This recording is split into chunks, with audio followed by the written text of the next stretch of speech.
அருகே கள்ள தொடர்பை கைவிடாத கணவனை அவருடைய மனைவியை தீ வைத்து எரித்து கொலை செய்திருக்கும் சம்பவம் பரபரப்பை ஏற்படுத்தியிருக்கிறது. அது குறித்தான அண்மை தகவலை பார்த்து கொண்டிருக்கிறோம். விவரங்களை செய்தியாளர் பிரதீப் வழங்க நாம் கேட்கலாம். பிரதீப், மேலும் விவரம். வணக்கம் சாம். கிருஷ்ணகிரி மாவட்டம் காவேரிப்பட்டினம் அருகே உள்ள நேருபுரம் கிராமத்தை சேர்ந்தவர் ரங்கசாமி. இவர் கூலி தொழிலாளி. இவரது மனைவி கவிதா. இருவருக்கும் திருமணமாகிய பல ஆண்டுகள் ஆகிய நிலையில் 3 குழந்தைகள் உள்ளனர்.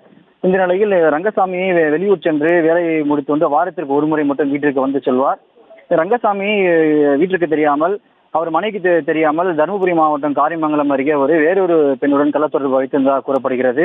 இதனால் அடிக்கடி கவிதாவுக்கும் ரங்கசாமிக்கும் வீட்டில் குடும்ப தகராறு ஏற்பட்டு வந்துள்ளது.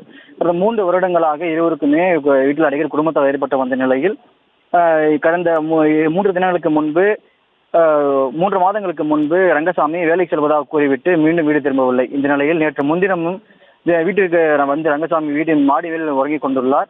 அப்போது அன்று மாலை அவரது மனைவி கவிதா கடைக்கு செல்வதாக கூறிவிட்டு நீண்ட நேரமாக வராததால் வீட்டில் இருந்த அவரது குழந்தைகள் வீட்டை பூட்டி விட்டு வீட்டினுள் உறங்கியுள்ளனர். இதையடுத்து ரங்கசாமி மாடி மேல் உறங்கிக் கொண்டிருந்த போது திடீரென ஒரு 11 மணி அளவில் இரவு திடீரென ரங்கசாமியின் அலாரம் சத்தம் கேட்டு வீட்டில் உள்ளே இருந்த மகனும் சென்று மாடியில் பார்த்தபோது அங்கு அவரது தந்தை தீப்பிடித்து எரிந்து உடல் முழுவதும் எரிந்த நிலையில் அலை எடுத்துக் கொண்டிருந்தார். இதையடுத்து அவர்கள் அங்கிருந்து நீரை ஊற்றி அவரை காப்பாற்றி இருசக்கர வாகனம் மூலம் கிருஷ்ணகிரி அழைத்து வந்து அங்கிருந்து கிருஷ்ணகிரி அரசு மருத்துவமனைக்கு ஆம்புலன்ஸ் மூலம் சிகிச்சைக்கு அனுமதித்திருந்தனர்.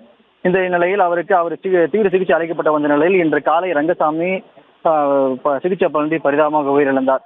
இதையடுத்து இந்த சம்பவம் தொடர்பாக காவேரிப்பட்டினம் போலீசார் வழக்கு தொடர்ந்து விசாரணை மேற்கொண்டு வந்த நிலையில் கணவருக்கும் வேறொரு பொண்ணுக்கும் ஏற்கனவே கள்ளத்தொடர்பு இருந்த நிலையில் அவரது மனைவியே அன்று இரவு கணவர் மீது மண்ணெண்ணெயை ஊற்றி தீ வைத்தது என கூறி அவரது மகன் சூர்யா காவேரிப்பட்டினம் காவல் நிலையத்தில் புகார் அளித்துள்ளார். இதையடுத்து இந்த சம்பவத்தில் தப்பி ஓடிய கவிதா அவர்களை காவேரிப்பட்டினம் போலீசார் வழக்கு பதிவு செய்து தீவிரமாக விசாரணை மேற்கொண்டு வருகின்றனர். கள்ளக்காதலை கைவிட மறுத்த கணவனை மனைவியே தீ வைத்து எரிந்து கொண்ட சம்பவம் இப்பகுதியில் பெரும் பரபரப்பை ஏற்படுத்தியுள்ளது.